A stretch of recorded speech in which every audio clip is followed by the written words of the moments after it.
Ada yang bertanya tadi itu, pertanyaannya agak lucu ya. Eh, kalau kita mendatangi undangan tahlil atau yasinan, kita dapat dosa atau pahala? Ini udah lucu nih. Ya gini ya, seperti kalau kita mau menjawab ini gampang. Coba kita periksa dulu tahlilan itu maksiat atau taat. Gitu. Dengan nanti kita bisa menjawab ini, kita akan bisa menjawab pertanyaan tadi, dapat pahala atau dapat dosa. Tahlilan itu pertama berisi bacaan surat Yasin. Yasin itu termasuk dari Al-Quran. Berarti itu membaca Al-Quran. Membaca Al-Quran ketaatan atau bukan? Ketaatan.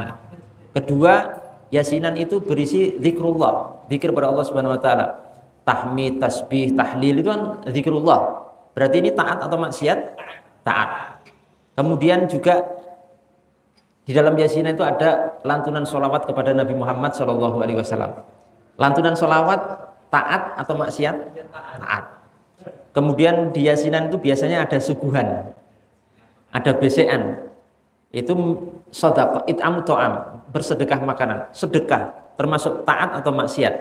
Ketaatan. Loh, semuanya taat. Jadi bagaimana kok ada pertanyaan mendatangi tahlilan itu dapat dosa atau mendapatkan pahala? Ya jelas dapat pahala, Pak.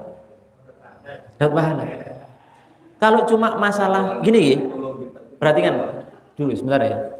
Masalah tadi membaca surah Yasin itu maksudnya membaca surah Yasin kemudian dihadiahkan pahalanya kepada yang wafat.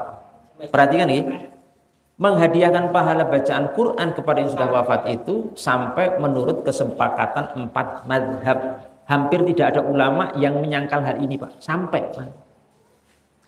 Menurut Imam Abu Hanifah, Imam Syafi'i, Imam Ahmad, Imam Malik bin Anas, sampai semua. Tak bocori lagi.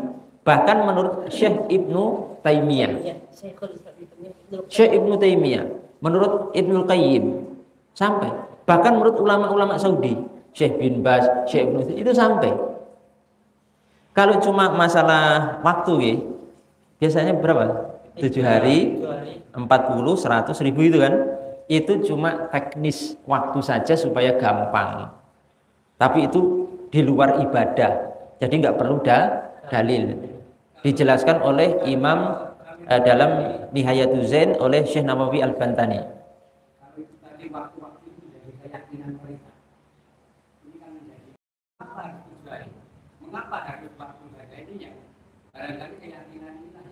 Iya, artinya mereka melakukan itu karena sudah adatnya seperti itu supaya mudah. Tapi sebenarnya melakukan itu tidak harus di hari-hari itu. Paham nggih? Boleh mau hari ke-8 ya boleh, mau hari ke-12 ya boleh. Cuma karena mungkin sudah berjalan tradisinya seperti itu supaya mudah, nanti nek diganti lu bingung mana. Karena itu cuma ini penjelasan Syekh Nawawi Al-Bantani dalam Nihayatul Zain, kitabnya bisa dicek di Kitabul Janaiz. Ya itu cuma teknis saja. Seperti ini lho.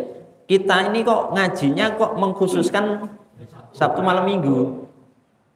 Supaya nggak mengkhususkan pekan ini Sabtu malam Minggu, pekan depan Minggu malam Senin, pekan depan Jumat malam 1, pekan depan Selasa malam Rabu, kan bisa. Kok tetap panitianya siapa? Kok mengkhususkan Sabtu malam Minggu? Biar mudah saja. Kenapa biar mudah? Itu cuma teknis saja, Pak. Mungkin kalau tentang penjadwalan ini kan kita bisa beralih-alih. Namun masyarakat kan saat ini sampai meyakini seperti itu. Iya, Pak. Saya paham. Artinya itu cuma biar mudah saja. Karena masyarakat ini misalkan nanti jadwalnya digonta-ganti bingung. Dan termasuk di sini seperti kajian juga seperti ini ya dimudahkan Sabtu malam Ahad. Setiap Sabtu malam Ahad itu cuma teknis saja, tapi bukan penentuan yang harus dan wajib. Dan itu tadi sudah saya katakan bahwa penentuan waktu yang beredar itu juga tidak wajib. Oke? Sebenarnya boleh di sembarang hari, cuma di sini untuk memudahkan saja, dan itu masalah kebiasaan saja, tidak membutuhkan contoh ataupun dalil secara khusus dari Nabi Muhammad SAW. Dan gini, saya tambah dikit lagi bahwa Nabi Muhammad SAW niku pernah punya tradisi adat kebiasaan setiap hari Sabtu niku pergi ke Masjid Quba, hadisnya dalam Sahih Bukhari. Kemudian setiap Sabtu niku ke Masjid Quba, di Masjid Quba beliau itu yusolli fi rakaatain, beliau itu senantiasa sholat 2 rakaat di Masjid Quba itu. Nah ini dikomentari oleh Imam Al-Hafidz Ibnu Hajar rahimahullahu taala bahwa dengan dasar riwayat ini boleh kita mengkhususkan hari atau tempat tertentu dengan amal soleh tertentu. Ini bukan saya ya, tapi Al-Hafidz Ibnu Hajar dalam Fathul Bari. Hadisnya dalam Sahih Al-Bukhari. Jadi monggo saja yang mau tahlil, insya Allah bagus, dapat pahala, juga berapa dosa gitu.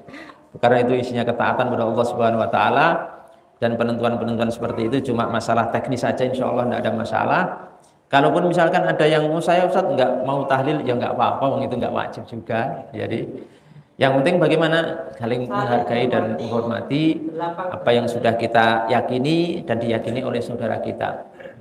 Itu hanya masalah khilafiyah istihadiyah yang mana kalau kita bisa saling menghargai, adem ayem nanti hidup kita gitu dalam bermasyarakat, dalam beragama ini, karena tidak termasuk masalah pokok yang harus begini ataupun harus begitu. Paham nggih? Alhamdulillahirabbil alamin. Semoga bermanfaat untuk kita semuanya. Assalamualaikum warahmatullahi wabarakatuh.